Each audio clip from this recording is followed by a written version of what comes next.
السلام عليكم ورحمة الله.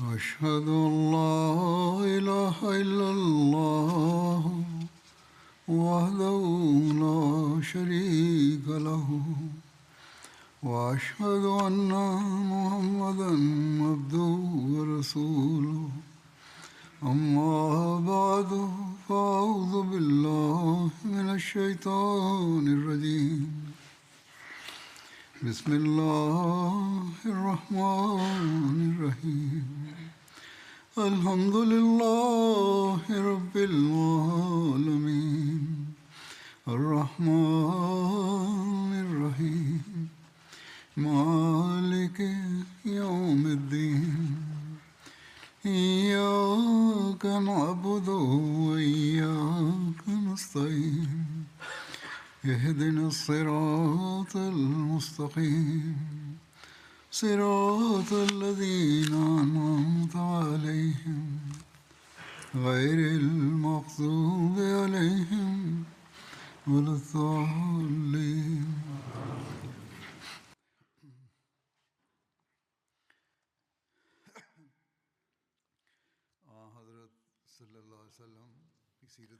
До этого я рассказывал о разных аспектах жизни посланника Аллаха, мир ему и благословение Аллаха, во время битв и походов. В связи с этим упоминается и о походе Укаша бин Михсана. Этот поход Укаша бин Михсана был совершен в Гамар-Марзуб.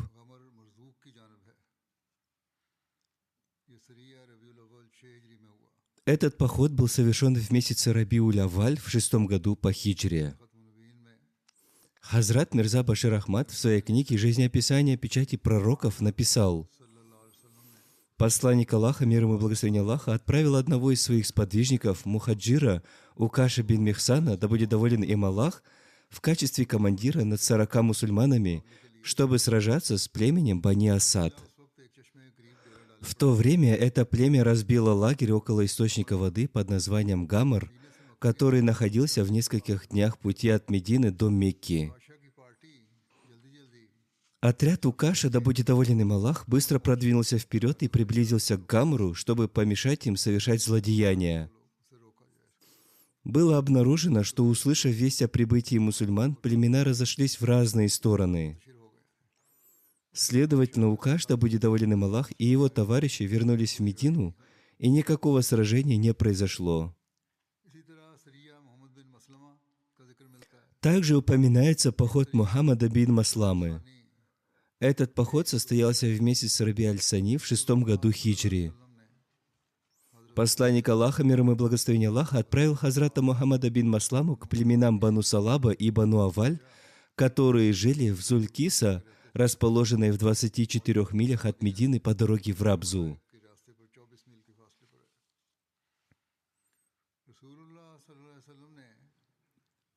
Посланник Аллаха, мир ему и благословение Аллаха, отправил Хазрата Мухаммада бин Масламу вместе с 10 людьми. Эта группа добралась туда ночью.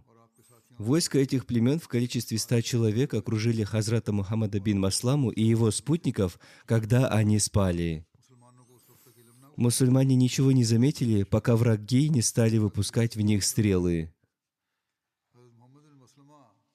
Хазрат Мухаммад бин Маслама быстро встал, в руках у него был лук.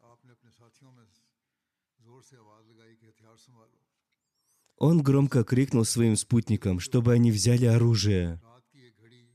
Они все быстро встали. Стрельба из лука велась между ними в течение некоторого времени. Затем бедуины атаковали их копьями и убили всех оставшихся, а Хазрат Мухаммад бин Маслама был сильно ранен. Его лодыжка была повреждена настолько сильно, что он не мог двигаться, и они сняли с него одежду и ушли. После этого один мусульманин проходил мимо убитых со словами «Инна лилляхи ва инна илляйхи раджиун». Когда Хазрат Мухаммад бин Маслама услышал его голос, он шевельнулся. Проходивший рядом мусульманин заметил его, накормил, посадил на лошадь и привез в Медину. Также есть упоминание о походе с целью отомстить врагам, ответственным за мученичество соратников Мухаммада бин Масламы.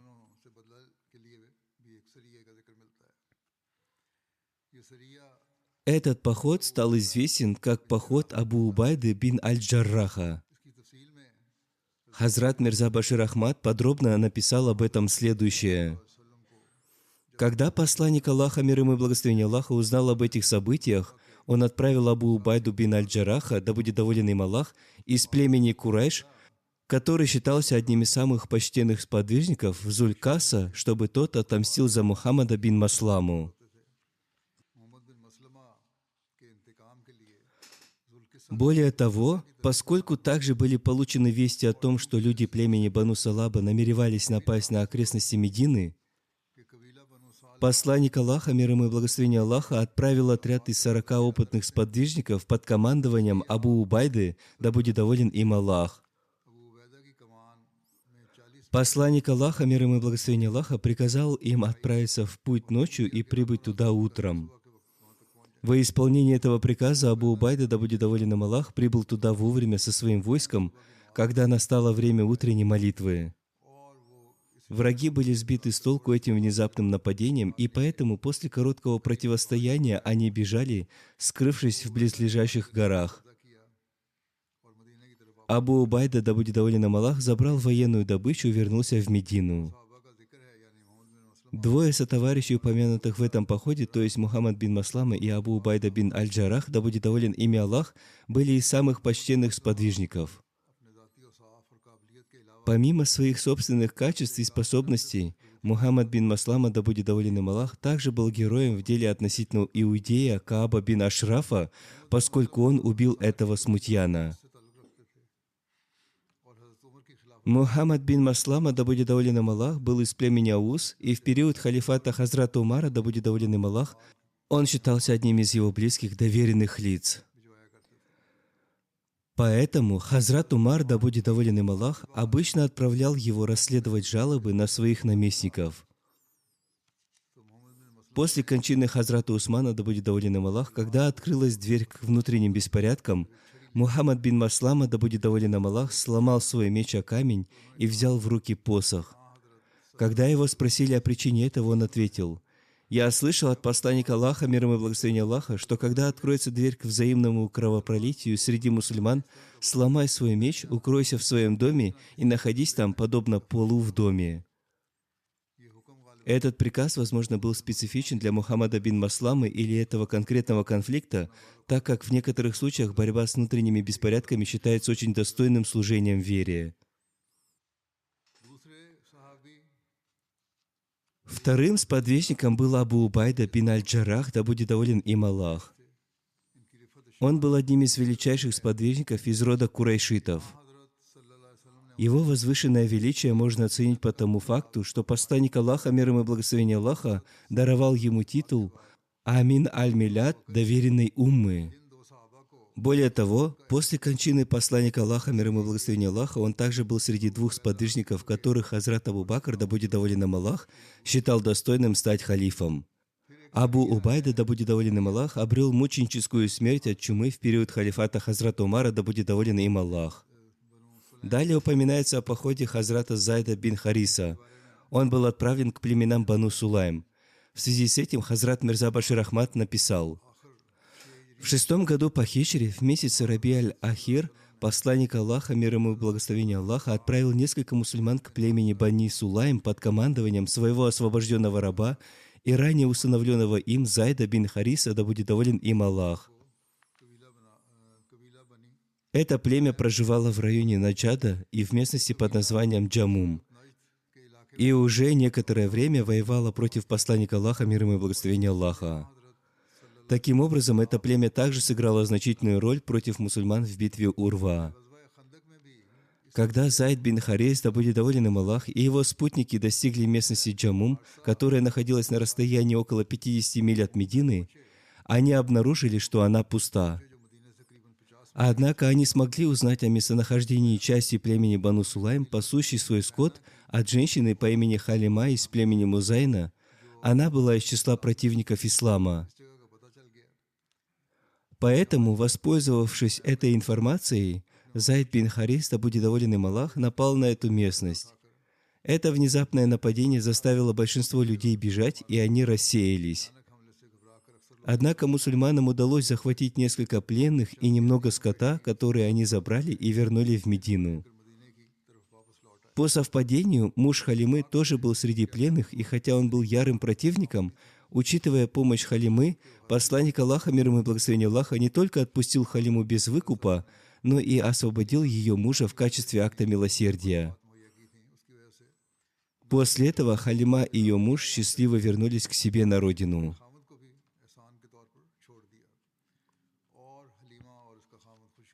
Также повествуется о походе Хазрата Зайда бин Хариса. Хазрат Мирза Башир Ахмад написал об этом следующее. Не прошло и нескольких дней с момента возвращения Зайда бин Хариса, да будет доволен им Аллах, как посланник Аллаха, мир ему и благословение Аллаха, в месяц Джамадиуль-Авваль снова отправил его из Медины вместе со 170 сподвижниками.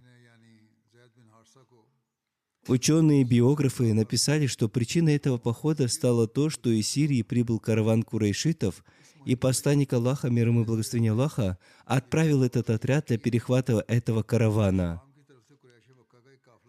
Эти караваны курайшитов всегда были вооружены, и во время путешествия между Меккой и Сирией они проходили очень близко от Медины, и поэтому они были постоянной угрозой.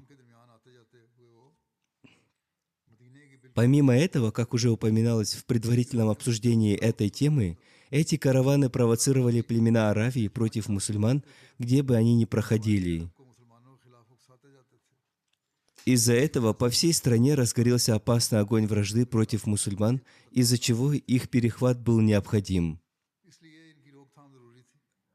В любом случае, получив известие об этом караване, посланник Аллаха, мир ему и благословение Аллаха, отправил Зайда бин Хариса, да будет доволен им Аллах, встретить его. Он двинулся вперед и смог успешно достичь местности Ис и перехватить караван. Ис – это название места, расположенного на расстоянии 4 дней пути от Медины в сторону моря. Поскольку нападение было внезапным, люди каравана не смогли отразить его. Они оставили все свои вещи и бежали.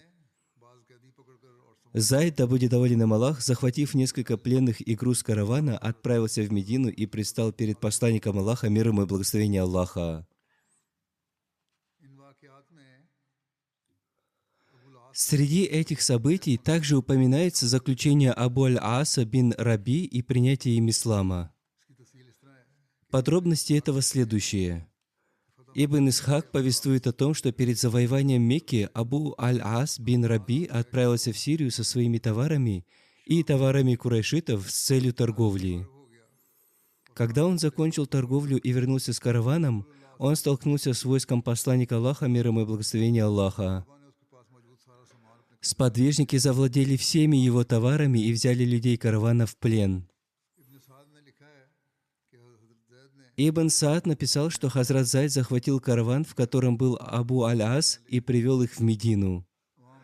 Согласно имаму Зухри и Ибн Акаби, Абу Басир Абу Джандал и их спутники захватили товары из каравана Абу Аль-Аса и взяли их в плен. Их местопребыванием был Саиф Аль-Бахр. О Саифе Аль-Бахр в моих предыдущих проповедях упоминалось о том, что поблизости от местности Ис находился морской берег. Они оба не убили никого из людей этого каравана, потому что Абу Аль-Ас был родственником посланника Аллаха, мир ему и благословение Аллаха. Он был его зятем. В одном повествовании говорится, что Абу Аль-Ас бежал от участников похода, то есть от армии Зайда бин Хариса. Когда мусульмане вернулись с товарами этого каравана, Абу Аль-Ас пришел в Медину ночью и пошел к своей жене, Хазрат Зайнаб, дочери посланника Аллаха, мир ему и благословение Аллаха, чтобы найти у нее убежище. Хазрат Зайнаб укрыла Абу Аль-Аса. Когда посланник Аллаха, мир ему и благословение Аллаха, возглавил утреннюю молитву и произнес такбир, люди также произнесли такбир вместе с ним. В этот момент Хазрат Зайнаб громко воззвала из женской комнаты И в другом повествовании говорится, что она встала у своей двери и громким голосом сказала: «О люди, я укрыла Абу Аль-Аса». Когда посланник Аллаха, мир ему и благословение Аллаха, закончил молитву и произнес салям, он повернулся к людям и сказал: «О люди, вы слышали то, что я слышал?» Они сказали: «Да». Он сказал: «Клянусь тем, в чьей длани душа Мухаммада, мир ему и благословение Аллаха, я ничего не знаю об этом. Я не знал этого раньше. Я только что услышал это от Зайнаб, я услышал только то, что слышали вы». Он сказал, что мусульмане одна рука против своего врага. Даже самые низкие из них могут дать убежище. В другом повествовании говорится, что пророк, мир ему и благословение Аллаха, сказал: «Мы также дали убежище и тому, кому дала убежище Зайнаб». Затем посланник Аллаха, мир ему и благословение Аллаха, вошел в его дом, и Хазрат Зайнаб также вошла с посланником Аллаха, мир ему и благословение Аллаха, и потребовала, чтобы Абу Аль-Аси вернули то, что у него отняли. Посланник Аллаха, мир ему и благословение Аллаха, принял ее просьбу и сказал: «О, дочь, будь смиренна с ним и оказывай ему благосклонность, но не позволяй ему встречаться с тобой наедине. Поистине ты недозволена ему, потому что он неверующий, ты же мусульманка». Посланник Аллаха, мир ему и благословение Аллаха, отправил послание участникам похода, которые забрали богатство у Абу Аль-Аса. Посланник Аллаха, мир ему и благословение Аллаха, сказал им: «Этот человек из нас, как вы знаете, то есть он родственник мне, а вы забрали у него богатство. Окажите ему милость и верните ему его деньги». То есть он не приказывал им делать этого. Вместо этого он сказал: «Будьте добры, верните ему его имущество. Если вы поступите так, то это будет нам по нраву. А если вы откажетесь, то это добыча Аллаха, которую Он дал вам. Я не возражаю против этого, и вы больше заслуживаете этого». Они ответили: «О посланник Аллаха, мы вернем ему его имущество». Ибн Укба написал, что Абу Аль-Ас говорил с Хазрат Зайнаб о его товарищах, которых Абу Басир и Абу Джандаль взяли в плен, предварительно захватив их имущество. Хазрат Зайнаб говорила об этом с посланником Аллаха, мир ему и благословение Аллаха. Посланник Аллаха, мир ему и благословение Аллаха, пришел и, обратившись к людям, сказал: «Мы сделали некоторых людей зятьями, и мы также сделали Абу Аль-Ааса зятем, и мы нашли его хорошим зятем. Он шел из Сирии с некоторыми из своих соратников курайшитов. Абу Джандал и Абу Басир захватили его в плен, забрав то, что у него было, и никого из них не убили. Зайнаб просила меня предоставить ему убежище. Вы предоставите убежище Абу Аль-Асу и его соратникам?» Люди сказали: «Да». Когда Абу Джандал и его соратники услышали это заявление посланника Аллаха, мир ему и благословение Аллаха, об Абу Аль-Асе и его пленных соратниках, они освободили их всех и вернули им все, даже веревку. По словам Ибн Исхака и Умара, соратники вернули им все, вплоть до того, что один человек принес обратно ведро, бурдюк, сапог и кусок дерева для седла. Они вернули все, включая пленников, и ни одна вещь не пропала. Затем Абу Аль-Ас взял товар и отправился в Мекку и воздал каждому должное. Затем Абу Аль-Ас встал и спросил жителей Мекки: «О жители Мекки, осталось ли у кого-либо из вас имущество, которое вы не забрали у меня? О жители Мекки, полностью ли я выполнил свое обязательство?» Они все ответили: «Да, да вознаградит вас Бог лучшей наградой. Мы нашли вас очень преданным». Затем Абу Аль-Ас объявил о принятии ислама и сказал: «Я свидетельствую, что нет Бога, кроме Аллаха, и что Мухаммад, мир ему и благословение Аллаха, его раб и посланник. Клянусь Аллахом, ничто не могло помешать мне принять ислам, находясь с посланником Аллаха, мир ему и благословение Аллаха. То есть я мог бы принять ислам даже когда был в Медине, но я боялся, что вы подумаете, что я намереваюсь захватить ваше имущество. Когда Аллах передал вам имущество, которое было вам доверено, я вернул его вам и освободился от него, поэтому я принял ислам». Затем он ушел оттуда и пришел к посланнику Аллаха, мир ему и благословение Аллаха, в Медину. Хазрат Абуль-Ас вел торговлю в Мекке и поэтому не мог оставаться в Медине. Одним словом, приняв ислам, он с разрешения посланника Аллаха, мир ему и благословения Аллаха, вернулся обратно в Мекку. По причине своего отъезда в Мекку он не смог принять участие в походах. Он принял участие только в одном походе под командованием Хазрата Али, да будет доволен им Аллах, в 10 году по хиджре. По возвращении из Йемена Хазрат Али, да будет доволен им Аллах, назначил его наместником в Йемене. После смерти Хазрат Зайнаб в 8 году по хиджре Хазрат Абуль-Аас много не прожил и умер в 12 году по хиджре.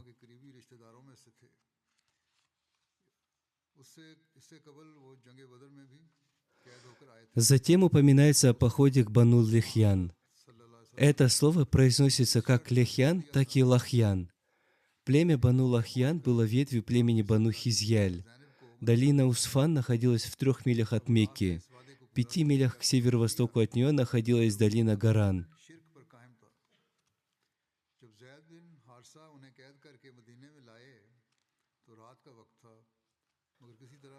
В этой долине проживало племя Бану Лахьян. Существуют разногласия относительно даты похода в Бану Лахьян. По версии Аллама ибн Саада, этот поход произошел в начале месяца Рабиуль-Авваль в 6 году по хиджре.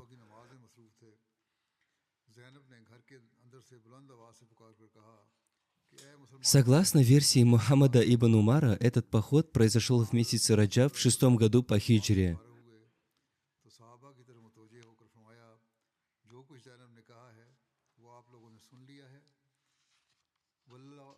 По версии Алама ибн Исхака, этот поход произошел спустя 6 месяцев после похода к Бану Курайза в месяце Джумадиуль-Ула в 6 году по хиджре. По утверждению Аллама Хакима, этот поход произошел в месяц Шабан.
По версии Алама ибн Хазана, этот поход произошел в 5 году по хиджре.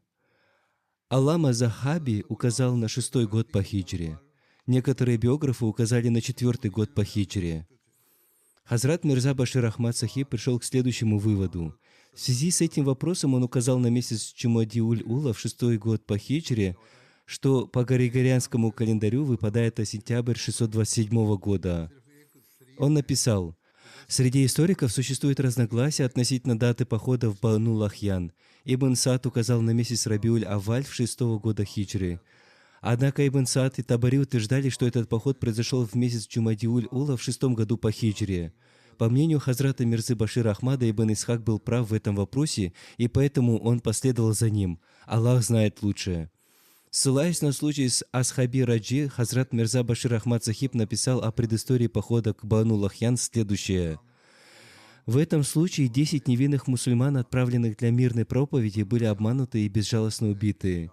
В основе всего этого злодеяния была рука племени Бану Лахьян, которые в то время проживали между Меккой и Мединой в долине Гуран. Естественно, посланник Аллаха, мир ему и благословение Аллаха, был глубоко опечален этим событием, и поскольку поведение племени Бану Лахьян по-прежнему оставалось враждебным и зловредным, и опасность того, что они станут причиной будущих злодеяний против мусульман, все еще существовала, посланник Аллаха, мир ему и благословение Аллаха, посчитал целесообразным с административной точки зрения сделать им выговор, по крайней мере, чтобы мусульмане были защищены от дальнейшего зла. По этой причине посланник Аллаха, мир ему и благословение Аллаха, назначил Хазрата Ибн Мактума своим наместником в Медине, а сам отправился в этот поход. Посланник Аллаха, мир ему и благословение Аллаха, вместе с 200 своими сподвижниками и 20 лошадьми отправился на север в сторону Сирии.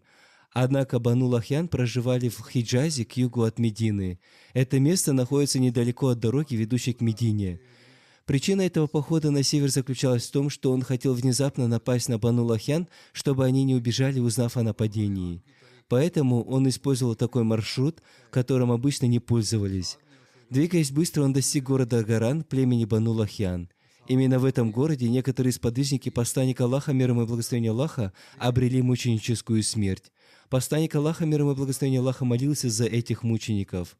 Когда Бану Лахьян узнали о его прибытии, они забрались на вершину горы, поэтому никто из них не был взят в плен. Посланник Аллаха, мир ему и благословение Аллаха, оставался там 1-2 дня и отправлял группы своих сподвижников во все стороны, но никто из них так и не был взят в плен. Посланник Аллаха, мир ему и благословение Аллаха, добрался до определенного места и пробыл там в течение некоторого времени. Повествуется, что когда во время этого похода он достиг того места, где его сподвижники приняли мученическую смерть, он был глубоко тронут и с великой скорбью молился за этих мучеников.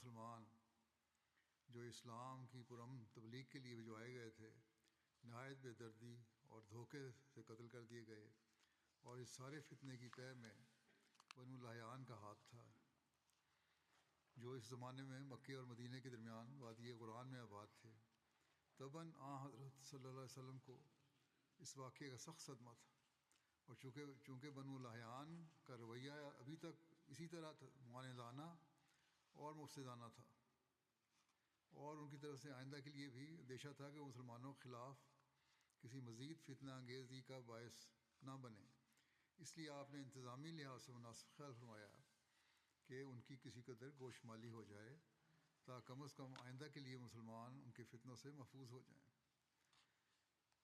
تو اس لیے حضرت صلی اللہ علیہ وسلم نے حضرت ابن مکتوم کو مدینے پر نائب مقرر کیا۔ Далее написали, что когда план нападения на Бану Лахьян из-за их бегства провалился, посланник Аллаха, мир ему и благословение Аллаха, добрался до местности Асфан, чтобы жители Мекки подумали о том, что он хочет отправиться в Мекку. Согласно Ибн Исхаку, посланник Аллаха, мир ему и благословение Аллаха, отправил вперед 2 конных воинов. Согласно Ибн Сааду, посланник Аллаха, мир ему и благословение Аллаха, отправил туда Хазрата Абу Бакра с 10 конными воинами, чтобы курайшиты испугались, услышав весть о них. Таким образом, Хазрат Абу Бакр добрался до местности Карауль-Ганим. Эта долина находится на расстоянии 8 миль от Асфана, однако он никого не встретил там. После этого посланник Аллаха, мир ему и благословение Аллаха, отправился обратно в Медину, пробыв вне ее 14 дней.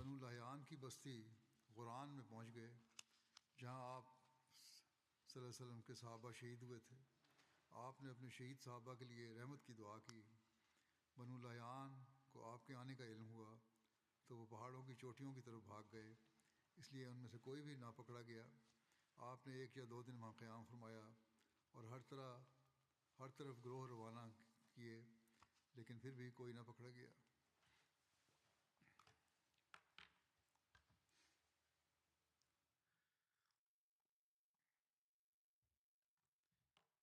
آپ نے منزل مقصود پر پہنچ کر وہاں کچھ وقت قیام فرمایا، اور روایت آتی ہے کہ جب اس سفر میں آپ اس مقام پر پہنچے جہاں آپ کے صحابہ شہید کیے گئے تھے تو آپ پر سخت رقت طاری ہو گئی، اور آپ نے نہایت الہا کے ساتھ ان شہداء کے لیے دعا مانگی۔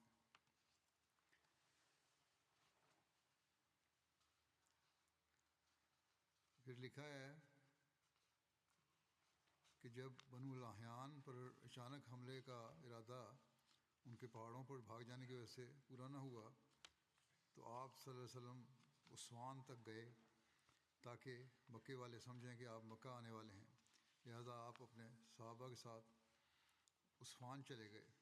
ابن اسحاق کے مطابق پھر آپ نے 2 گھڑ سوار بھیجے، اور ابن سعد کے مطابق آپ نے حضرت ابوبکر کو 10 گھڑ سواروں کے ساتھ بھیجا تاکہ قریش ان کے بارے میں سنیں اور ان سے خوفزدہ ہو جائیں۔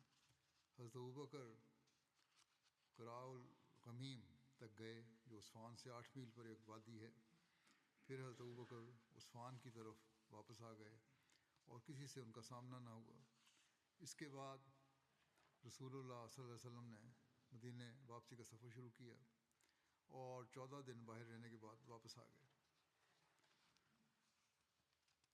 मिर्ज़ा बशीरन साहब लिखते हैं Хазрат Мирза Башир Ахмад написал: во время своей обратной поездки посланник Аллаха, мир ему и благословение Аллаха, вознес мольбу, которую мусульмане позже начали возносить, обычно возвращаясь из важных поездок. अमूमन पढ़ा करते Слова этой мольбы следующие: कि आयबूना तायबूना आबिदूना साजिदूना ले रब्बिना हामिदून, यानी हम लोग अपने खुदा की तरफ लौटने वाले हैं। мы те, кто возвращается к нашему Богу, мы клянемся Ему, мы поклоняемся Ему, мы простираемся низ перед Ним и возносим хвалу нашему Господу. सल्लल्लाहु अलैहि वसल्लम खुद भी В своих более поздних поездках посланник Аллаха, мир ему и благословение Аллаха, обычно возносил эту молитву сам и в определенных случаях добавлял следующие слова: व नसरा अब्दहु व हज़म अल अहज़ाबा वहदहु, यानी हमारे खुदा ने अपने वादा पूरा किया। «Наш Бог выполнил свое обещание и помог своему слуге и обратил вражеские силы в бегство своим дыханием». ये दुआ Эту молитву ученые упоминали вместе с походом в Бану Лахьян, и о ней также свидетельствовали мухаддисы. Она уникальна. Изучая ее, человек получает возможность понять эмоции, которые проникли в чистое сердце посланника Аллаха, да будет моя душа выкупом за него в эту бурную эпоху, и то, что он хотел вселить в сердца своих сподвижников. В этой молитве скрыто тревожное желание посланника Аллаха, мир ему и благословение Аллаха, которое заключалось в том, чтобы Всевышний Аллах устранил препятствия, которые воздвигал противник, чтобы помешать поклонению и мирной проповеди мусульман. और इस्लाम की पुरम तबलीग के रास्ते में डाली जा रही है, अल्लाह ताला उसे दूर फरमाए। और जिस हद तक अल्लाह ताला Более того, Всевышнему Аллаху была высказана благодарность за то, что Он до сих пор устранил столько препятствий. कि एक शख्स अपने एक निहायत दिलपसंद Пример этого подобен человеку, который поглощен очень желанной работой, и вдруг вмешивается другой человек, таким образом отвлекая его внимание. कुछ वक्त के बाद खुदाई फजल के तहत Однако через некоторое время эта помеха устраняется по Божьей милости, и он снова находит возможность заняться своей любимой работой. जो जज्बात उस शख्स के दिल में उठेंगे, Эмоции, которые будут вызваны в этом человеке, скрыты в самой этой молитве. कि हम इस सफ़र की आर्जी रखना अंदाजी से आज़ाद होकर फिर उस कैफियत की तरफ वापस आ रहे हैं। Посланник Аллаха, мир ему и благословение Аллаха, выражая здесь то, что после обретения свободы от временных препятствий, теперь они возвращаются в состояние, в котором смогут проводить время в поминании Бога и получат возможность восхвалять Его. Воистину, тот же самый Бог, который снова и снова защищал их от замыслов врага и прежде приводил их под свою защиту. Эта эмоция была очень благословенной. Она была очень привлекательной и полна мира. Однако, к сожалению, различные враги ислама не воздерживаются от выдвижения обвинений и продолжают утверждать, что истинной целью посланника Аллаха, мир ему и благословение Аллаха, и его сподвижников был материальный интерес и наступательная война. Затем упоминается еще об одном походе Зайда бин Хариса. Этот поход состоялся в месяце Джумада аль-Ахира в 6-м году по хиджре.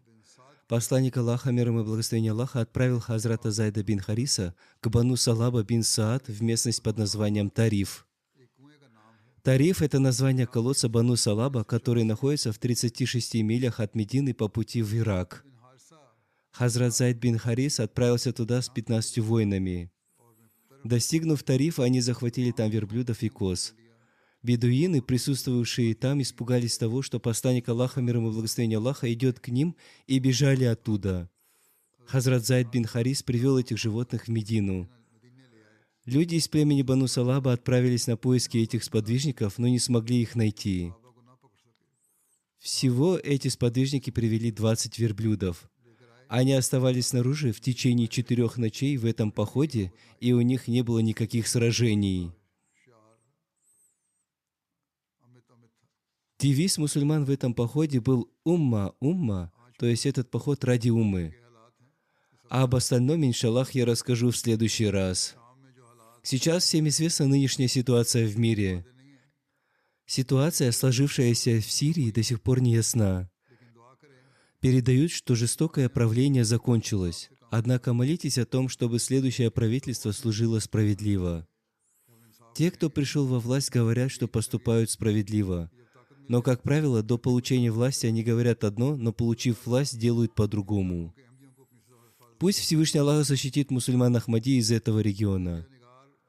Аналитики пишут, что народ, видимо, празднует конец притеснениям, однако неизвестно, что произойдет в дальнейшем. Также и Израиль постоянно и без причины совершает атаки на этот регион.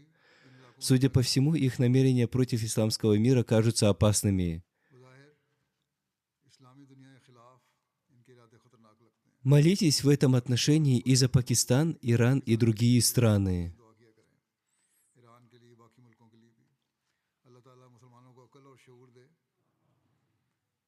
Пусть Всевышний Аллах одарит мусульман мудростью и пониманием. Пусть среди них закончится раскол и жажда власти. Если среди мусульман подобные действия будут продолжены, то как Всевышний Аллах сможет помочь таким угнетателям, которые убивают свой собственный народ?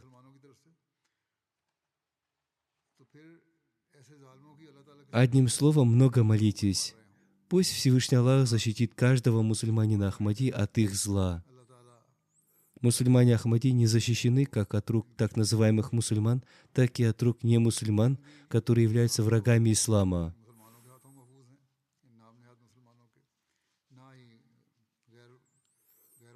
Пусть Всевышний Аллах смилуется над нами и защитит нас от всякого рода зла. Также в эти дни в мире происходит множество тайфунов. Недавно на островах Майорка произошел такой тайфун. По милости Всевышнего Аллаха местные мусульмане Ахмади оказались в безопасности. Община там также осуществляет служение, и правительство оценило наше служение. Там, где люди продают еду по непомерным ценам, и там, где люди голодают, община служит людям и кормит их по милости Всевышнего Аллаха. Одним словом, молитесь, чтобы Всевышний Аллах защитил эти острова от стихийных бедствий.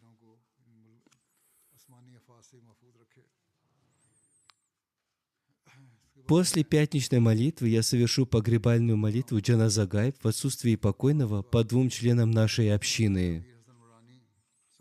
Первый покойный — мученик Амир Хасан Мурани Сахиб, сын Дур Мухаммад Сахиба из Нусрат-Абада, округа Мирпур-Хас.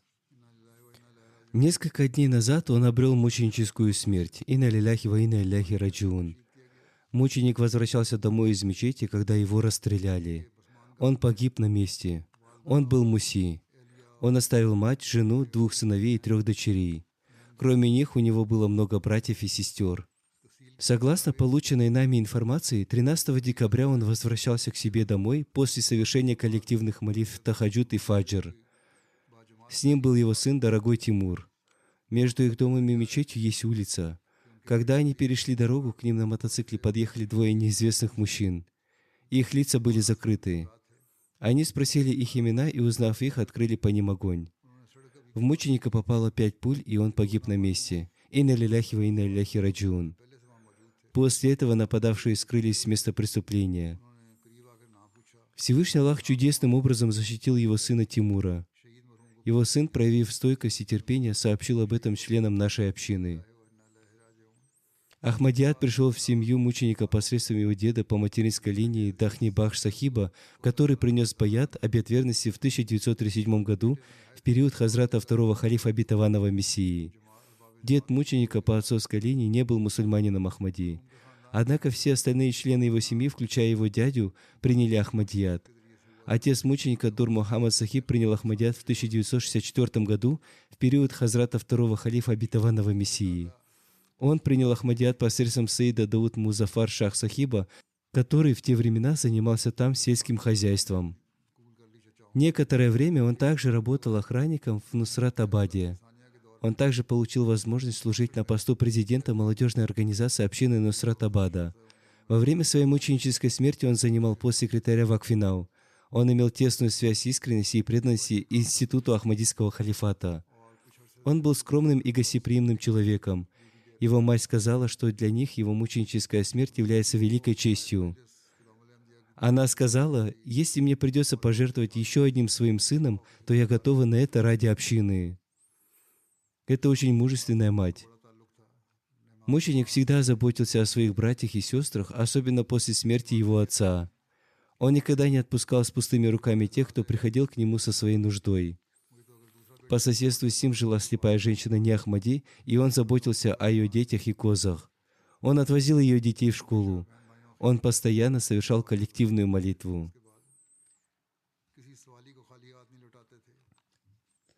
Амир общины округа Мирпурхас пишет: «Мученик, оставив свою работу, всегда дежурил на всех мероприятиях общины. За последний месяц я заметил в нем значительные изменения.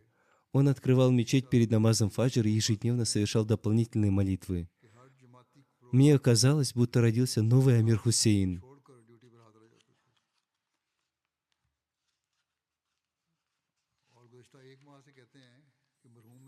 Профессор Джамии Халид Балоч Сахиб, который был его родственником, пишет: «Среди его хороших качеств была заметна храбрость и готовность помогать другим.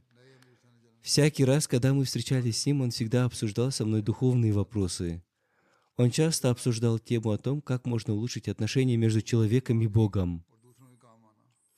Еще один миссионер пишет: «Мученик имел хорошие отношения и с Неахмади. На его похороны выразить свои соболезнования приехали люди издалека, и все они говорили, что он был самым любящим и заботливым человеком. Он всегда помогал каждому в трудное время».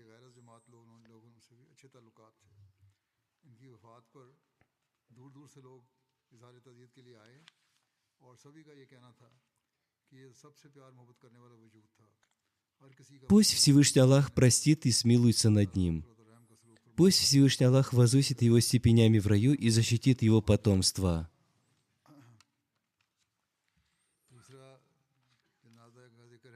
Второй покойный, уважаемый Мауляна Абдус-Саттар Рауф Стахир, миссионер общины Малайзии. Он умер недавно в возрасте 75 лет. Инна лиляхи ва инна иляйхи раджиун. Ему посчастливилось принять Ахмадият 15 января 1973 года. Покойный поступил в Джами Ахмадия в октябре месяце 1977 года. Он окончил курс Мубашир и получил возможность служения в разных странах. В 1985 году его назначили миссионером общины Индонезии. Затем он был отправлен на острова Фиджи, где он прослужил несколько лет. Затем он был отправлен в Индонезию и потом в Малайзию. После этого он в качестве миссионера был отправлен во Вьетнам, где прослужил несколько лет. Затем он снова получил возможность служить в Малайзии. Он много служил. Он оставил жену, дочь и 3 сыновей. Один из его знакомых пишет: он полностью посвятил свою жизнь служению общине. Он также наставлял членов общины посвятить и жертвовать свою жизнь ради общины. Он был очень любящим человеком, скрывающим слабости каждого человека.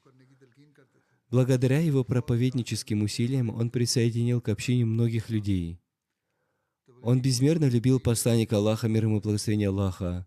Всякий раз при упоминании посланника Аллаха, мир ему и благословение Аллаха, из его глаз текли слезы.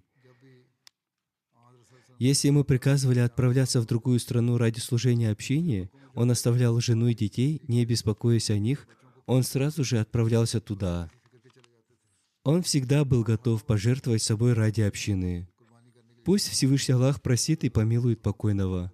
Пусть Всевышний Аллах возвысит его степенями в раю. Пусть Всевышний Аллах одарит возможностью его детей продолжить его благодеяния. Аминь.